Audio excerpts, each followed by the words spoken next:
The third factor of right effort is the development of wholesome mental states. This is the beautiful, and these are the instructions for the proper direction of effort and energy. One has to stir up energy, cultivate it, bring it into effect. It doesn't just happen. And again, I want to emphasize that the practice of Buddhism is not mere observation. It's very easy to get this misunderstood. The practice of Buddhism is cultivation and a very deliberate awareness and a lot of choices being made. So we're bringing up the wholesome mental states, and primarily you can summarize them as this list called the 7 factors of awakening. The 7 factors are the process towards enlightenment, and they also are the states of mind of the enlightened person. You could consider it as rafters holding up a roof. The rafters hold up a roof, but at the same time they are the roof. They serve a function, 2 functions. One is to support and also to embody. So when we develop these 7 factors, they will be part of the path and the process towards our awakening. And awakening is just another word for well-being and happiness.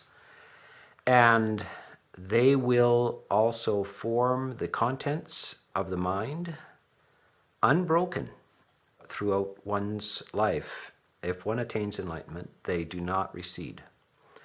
So these are the 7 factors, and these begin with mindfulness. We cannot do anything without mindfulness. Our attention span is everything. And we have to direct our minds to, the mindfulness is a sentry and the gatekeeper.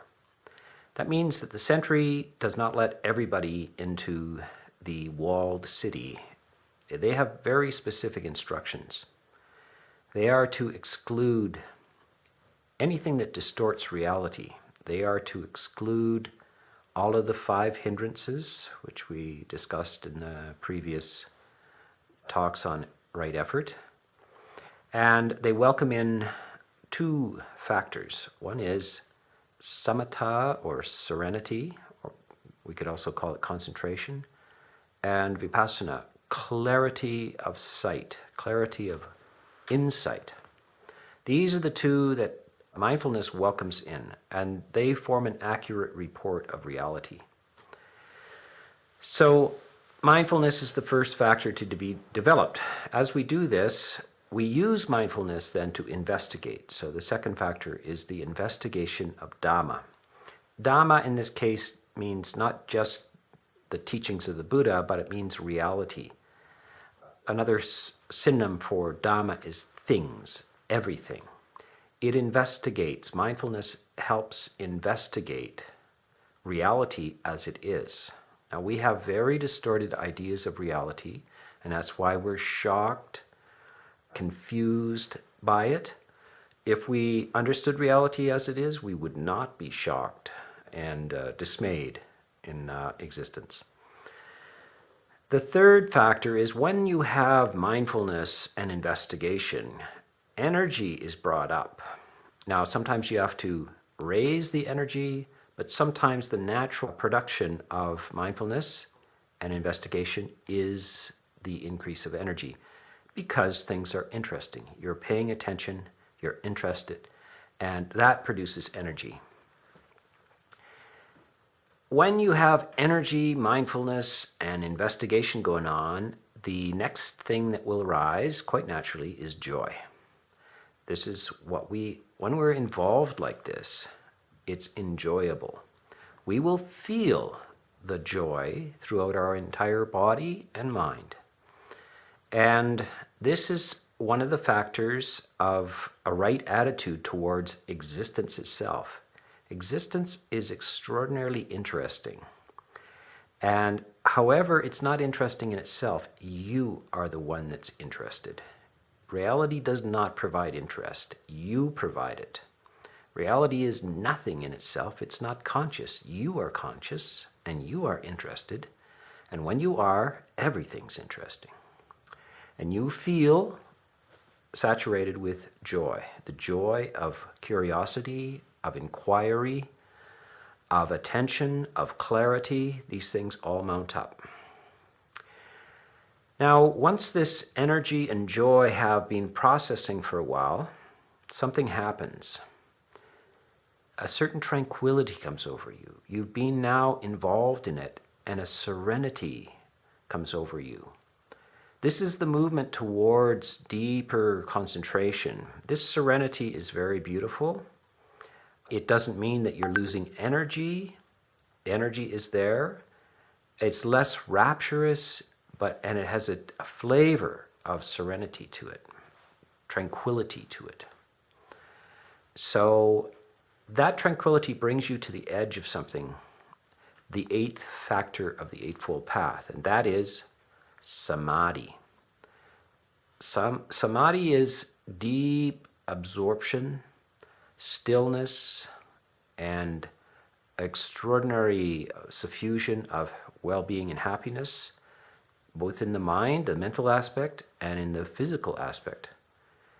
It cannot be approached by the normal person. It's not a normal condition of mind. You're going to have to become above normal in your attention, your investigation, in your energy, in your joy, in your tranquility, has got to raise itself to the point where it enters into true and profound stillness. Now, this stillness is exquisite and super normal, but that is a factor of the enlightened mind, and it contributes to your progress towards that, so that you have command of this and you don't regress. The final factor, if all of these things are successfully cultivated and are interacting together, is a factor called upekkha, which we would translate as equanimity or beautiful and perfect balance.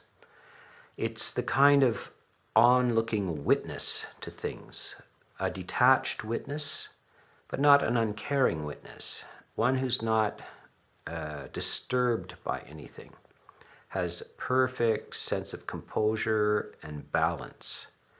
And this is the infusion of two aspects. One is just concentration. Concentration in itself, when one is deeply absorbed in things, one becomes exquisitely balanced and still. And this is a very beautiful and refined type of pleasure. It is also the nature of just wisdom. One can be active and investigative in the world, seeing things as they are and in motion, and at the same time exquisitely balanced. And this is wisdom-based equanimity, and the other one is concentration-based equanimity. So you'll see that the person who has these qualities can function perfectly in activity, and also prefers to spend time in solitude. So this is one of the aspects of the cultivation of and development of these wholesome mental states. Solitude is required. You cannot be continuously interacting socially with other people and get some work done. You need to withdraw and look at the activities of the mind and direct them and redirect them again and again. So solitude, seclusion, and education. You need to understand what this Dhamma is about in order to know what to practice and how to practice. So this is extremely important that you understand. This requires withdrawal from the sensory world to cultivate these things, as any deep study does. You've all been to school for years and years. You know that you have to sit alone in a study room and concentrate sometimes. And you need to know how to do this and when to do this. So this is a form of study, but it's more observational, not just intellectual ideas. So this is the third factor of right effort.